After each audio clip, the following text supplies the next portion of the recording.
देगलूर तालुक्यातील चालुक्यकालीन ऐतिहासिक नगरी म्हणून चर्चेत असलेल्या येरगी येथील जिल्हा परिषद प्राथमिक शाळेचे मुख्याध्यापक आणि सहशिक्षक आकाश राजुरे यांच्या मार्गदर्शनाखाली मुलामुलींनी दिनांक 19 फेब्रुवारी रोजी देगलूर येथे संपन्न झालेल्या शिवजन्मोत्सव सोहळ्यानिमित्त लेझिम सादर करून महाराष्ट्राचे आराध्य दैवत छत्रपती शिवाजी महाराज यांना मानवंदना देत उपस्थितांची मने जिंकली। या शिवजन्मोत्सव सोहळ्याला महाराष्ट्र राज्याचे उपमुख्यमंत्री एकनाथराव शिंदे यांचे खाजगी सचिव बालाजी पाटील खतगावकर यांची विशेष उपस्थिती होती।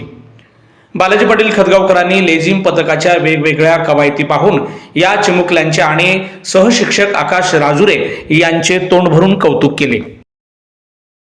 लेझिम पथकाच्या विविध कवायती पाहण्यासाठी देगलूर नगर परिषदेचे उपाध्यक्ष अंकुश देसाई देगावकर, येरगी येथील युवा नेतृत्व तथा सरपंच प्रतिनिधी संतोष पाटील येरगीकर, रमेश जाधव, नगरसेवक नाना मोरे, नितेश पाटील भोकसखेडकर, जिजाऊ ब्रिगेड जिल्हा कार्याध्यक्षा संजीवनी सूर्यवंशी, डॉक्टर सुनील जाधव, सहशिक्षिका वैशाली सागावे व इतर मान्यवरांची उपस्थिती होती।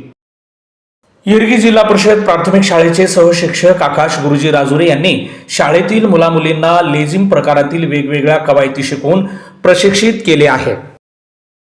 येरगी येथील जिल्हा परिषद प्राथमिक शाळेला नव्याने रुजू झालेले आकाश गुरुजी राजुरे या विविध कलागुण संपन्न अशा शिक्षकाच्या परिश्रमामुळे येरगी शाळेतील विद्यार्थ्यांनी सादर केलेल्या लेझिम कवायतीची सर्वत्र चर्चा होत आहे।